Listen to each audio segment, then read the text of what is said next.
pembacaan sebuah cerpen dari saya, Brata Hadiwijaya. Cerpen judul Nazar, karya Mas Dar Zainal. Bulan ini, aku dan istriku masing-masing punya nazar. Nazar istriku, kalau bulan ini hasil akreditasi untuk kampusnya bisa dapat nilai A, dan ia bisa berlibur ke Lombok dengan kawan-kawan pengajar di fakultasnya, ia akan berinfak senilai 500.000 rupiah ke masjid. Nazarku sedikit beda jalur dan tak muluk-muluk. Kalau bulan ini naskah novelku diterima penerbit, maka aku akan bersedekah 50.000 rupiah saja pada seseorang yang lewat depan rumah dan tampak membutuhkan. Naskah itu kukirim 3 bulan lalu, dan menurut editor, kalau 3 bulan lepas tidak dihubungi, maka artinya naskahku tertolak. Hari ini, istriku dapat kabar bahwa hasil akreditasi untuk kampusnya sudah keluar dengan nilai B, yang artinya tidak ada jalan-jalan ke Lombok dan ia tidak jadi berinfak ke masjid. Wajah istriku berubah murung, tak sedap dipandang mata. Gagal sudah, gagal, rutupnya. Padahal kami semua lembur buat menyelesaikan borang, serta dokumen-dokumen pendukung. Tapi tetap saja nilainya B, pasti ada yang tidak beres. Sambung dia.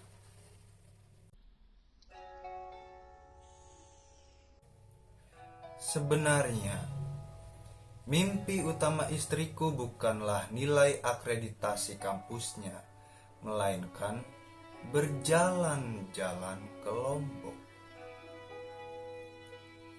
Bagi istriku, urung jalan-jalan ke Lombok adalah kegagalan paling besar pada bulan ini. Dan sepertinya itu cukup memberinya pukulan. Nazarku bulan ini sudah gagal. Kita lihat saja apakah ada kabar baik dari penerbit buatmu bulan ini. Kalau nihil, berarti kita berdua sama-sama gagal bulan ini. Gagal total. 0 besar buat kita. Umpatnya lagi. Tuhan Maha Tahu niatan hambanya. Sahutku lirih, entah ia mendengarnya atau tidak. Begitulah, setiap bulan kami selalu menyampaikan harapan besar masing-masing, serta menyelipkan nazar untuk mengiringinya. Jika sebuah harapan gagal, maka kami harus menyiapkan harapan-harapan yang lain pada bulan-bulan mendatang. Dan harapan-harapan yang gagal itu kerap kami lupakan sehingga menjadi harapan-harapan yang tertimbun di bawah harapan-harapan besar lain yang kami utarakan.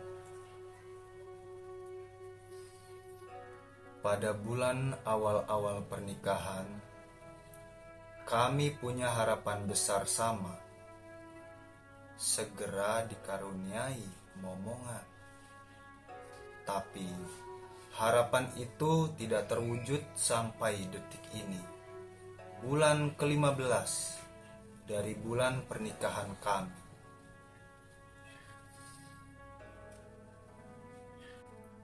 Dan harapan besar soal memiliki momongan itu pun mengendap sudah.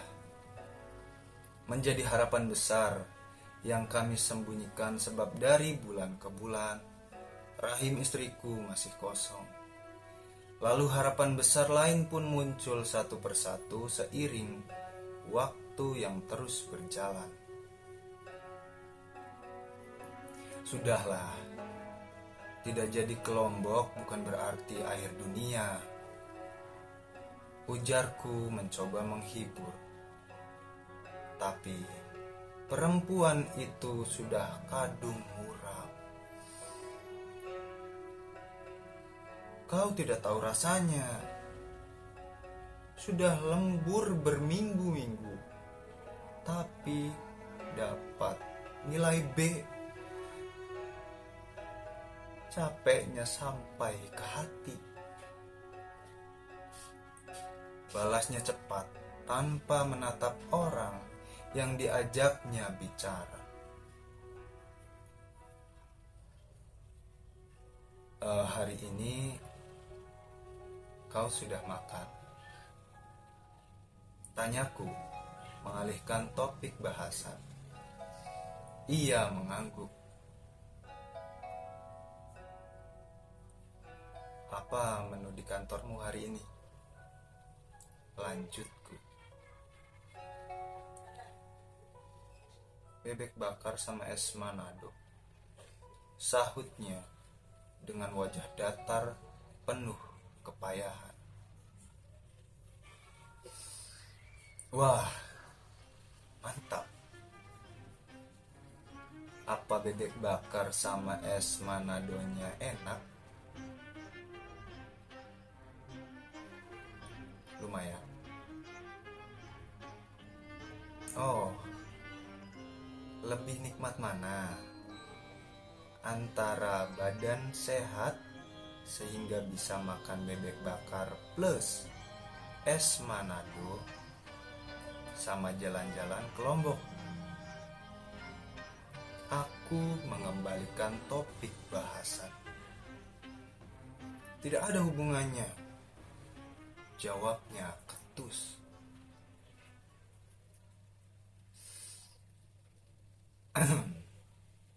Itu di lantai ada 10 sapu lidi dan 5 buah keset. Itu ada ceritanya kalau kau mau dengar. Ujarku sedikit datar. Perempuan itu tidak menjawab, tapi ia terus memelototiku seperti minta penjelasan. Lantas aku mulai menceritakan kejadian di depan rumah beberapa jam yang lalu saat perjalanan pulang.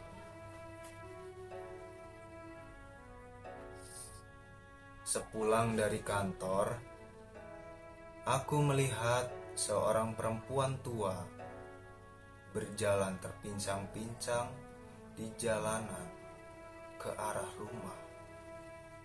Aku berhenti dan memarkirkan motor di pinggir jalan. Ada segepok sapu lidi dan segulung keset kain yang disunggi perempuan tua itu. Perempuan itu mendadak mengingatkanku pada ibu. Entah siapa yang berbisik ke telingaku, tiba-tiba aku menyeru, memintanya berhenti. Jualan apa, Nek? Tanya. Perempuan tua itu tersenyum canggung sambil menurunkan barang-barang yang ia panggul di atas kepala. Oh, ini sapu, Mas. Ada keset juga. Silahkan kalau mau, kata perempuan tua itu. seraya menyebutkan harga per biji sapu dan keset dagangannya. Harga yang menurutku sangat murah. Satu harga sapu lidi dagangannya bahkan mungkin tak cukup untuk membeli satu mangkuk bakso di kedai bakso langganan istriku. Tanpa pikir panjang, aku memborong semua barang dagangan yang ia bawa. Ia sedikit kaget, lalu mengucapkan terima kasih berulang-ulang. 5 kali ucapan terima kasih. Aku menghitungnya. Selepas barang dagangan itu berpindah ke tanganku, aku pun bertanya di mana ia tinggal. Dan ia pun menjawab bahwa ia tinggal di sebuah desa kecil yang kemudian ku ketahui jaraknya sekitar 15 km dari tempat di mana kami bertemu. Lumayan jauh, bahkan sangat jauh untuk seorang pejalan kaki. Dan ia, perempuan tua itu, berjalan kaki dengan beban berat di atas kepalanya, dengan kaki terpincang-pincang. Setelah membayangkan jerih payah yang ia lalui di sepanjang jalan, aku bertanya lagi dengan siapa ia tinggal. Ia pun menjawab, ia tinggal bersama 3 cucunya. Ibu dari cucu-cucunya sudah tidak ada, dan ayah dari cucu-cucunya hanya seorang buruh tani.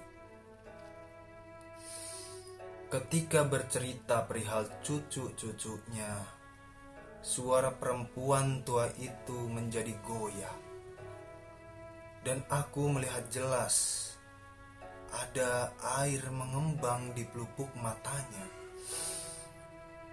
Demi melihat wajah hitam kusam penuh kerut itu, mataku ikut perih. Dadaku tiba-tiba sesak.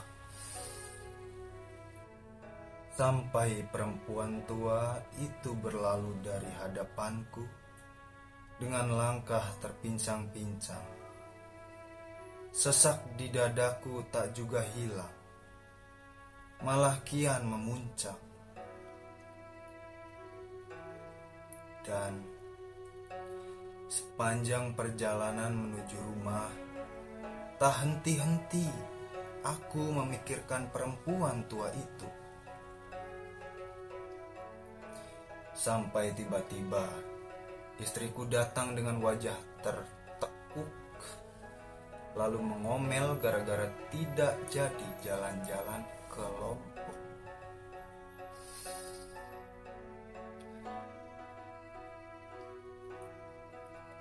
Mendengar cerita itu, istriku terdiam, menatap sapu dan keset yang tergolek di lantai.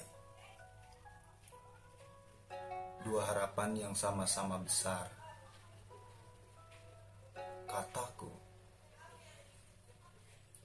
Yang satu jalan-jalan ke Lombok, dan yang satu sapunya terjual habis.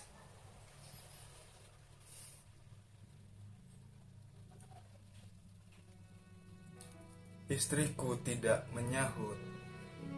Kami sama-sama terdiam hingga beberapa detik. Beberapa detik berselang, telepon genggamku berdering.